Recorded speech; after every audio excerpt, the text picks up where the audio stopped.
All right, good morning, y'all. I'm here on my porch, as you can see.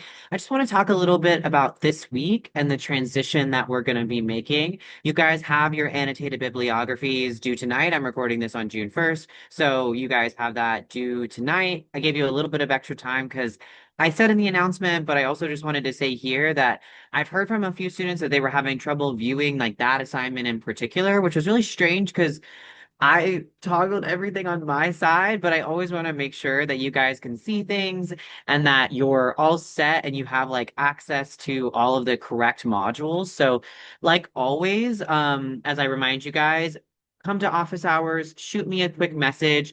I'm always going to try my best, except for over the weekend, to respond within 24 hours and make sure that I feel like you guys know exactly what's going on in the course and that you have the best opportunity as possible to get a great grade.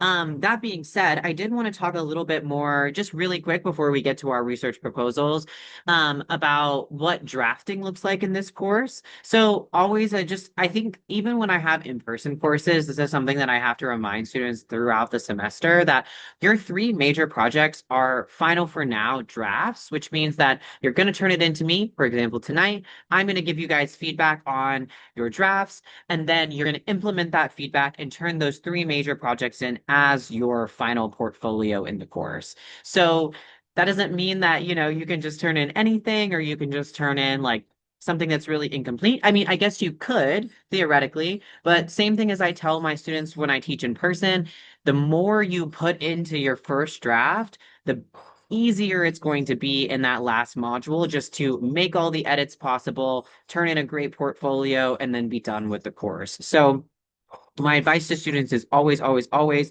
to do as much as you can on that first draft. Really take a big swing at what you feel like the assignment is. Follow those really detailed instructions that we've laid out for you guys. And then I'll give you feedback and then you'll move forward. Let me know, of course, if you have any questions at all about Final for Now drafts or what that grading system looks like. Unlike the Final for Now drafts, the writing exercises are graded when they're turned in. So you guys will see, and you should be able to see the grades from your first writing exercise. I'm going to do your second writing exercise today. And those will be in your eCampus, and you should be able to view those just as it is. But this week is a little bit different from other weeks that we've had because we're kind of covering two modules in one week. Sorry, that made it seem like two again.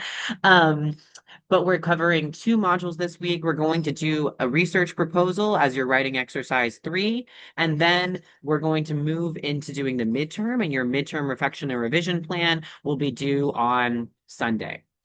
So, for your research proposal, this is what we're going to be talking about in this video. And then I'm going to post a second video this week talking a little bit more about the midterm revision plan. For me, because especially this course moves so quickly, for the midterm, what I really want you guys to do is just to be looking back and reading and reflecting on your own writing and the feedback you've received.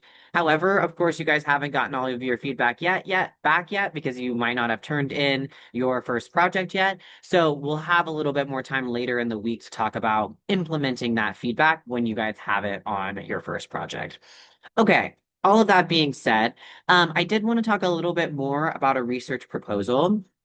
So, as you guys were working on your annotated bibliographies, I was really trying to introduce the idea of exigence, right, into what the research or the kind of as the writing exercise talked about, like you're at a fair and you're going up to different booths, right? And kind of getting those different instructor or those different scholarly perspectives on the topic that you're interested in.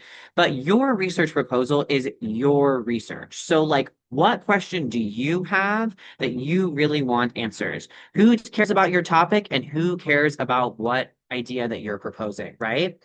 And then this is what your annotated bibliography was, right? What important voices or ideas have already shaped the way that your topic is understood?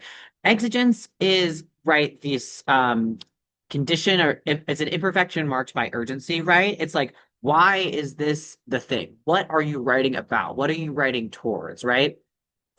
And in your annotated bibliography, I really wanted you guys to get into that because I think then that helps really easily sort of transition into the research proposal. So when you were doing your annotated bibliography, where did you see gaps in the research that you were finding? And wherever you found those gaps is where your research is going to go, right?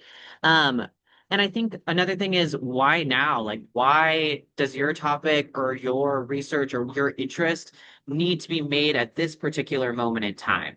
Like, I have a few of folks who are writing about like NIL, name, image, likeness, football contracts, right? It's like, what particular things are going on in the news right now as there's going to be another football season in the fall, like, and there's going to be all of these new players on teams who are going to be dealing with these policies. Like, why is this urgent? Like, where is your research going to fit into very specific modern context of things? Modern in the sense of like right now, what's happening here? So this is the last thing I really wanted to walk through in the video and just give a little bit more voice to. And then I want you guys to look through the rest of this PowerPoint. It is posted in the Module 3 content and read through it. But you'll see this reflected in the writing exercise when you go to complete it. This framework is in that writing exercise, but I break it down a little bit more specifically here. And then for the writing exercise, I really want you guys to focus on like what you're interested in. So there's the introduction and theoretical framework. There's a statement of the problem. The problem is the exigence, right? Like, what are you trying to address? What is that gap in the research you found in your annotated bibliography? And how do you feel like you are the person to address it? That flows into purpose. Like, what are you going to achieve in that particular moment? Um, for the review of the literature, that's a little bit of what you were doing in your annotated bibliography, right? Any questions you have, any hypotheses you have, how are you going to conduct this research, right? That's what the design methods and procedures is. How are you going to do it? What's going to be the shape of the research that you create? What are the limitations to it, right? At the end of the day, this is English 102 during the summer. There's a lot of limitations to the research that you can conduct. But at the same time, what is the significance of what you can do? And then 9 is going to be just your references, what information that you found that you included that's going to go into your research proposal. I'm going to talk a little, you can read through the rest of this PowerPoint. Make sure that you read in your textbook chapters 3. That's going to be talking about the research proposal and what you guys will be doing there, and the first person research you're going to be conducting. But I just wanted to get you guys to kind of into the framework of what this week is going to look like and into the elements of the research proposal. So make sure after you watch this video, you go through and you read through the instructions on writing exercise 3. That's going to be due Wednesday. And then on Wednesday, I will be posting information, or I'm going to be posting more throughout the week, but on Wednesday, you will have all of the information you'll need to meet the midterm, which is due Sunday. I know it's a little bit of a different week, but things move fast here in the summer, so that's what's going on. Please let me know if you guys have any questions. As always, I'll have my office hours tomorrow at 2. I'll hope to see you guys there. Thank you so much and great work so far this semester.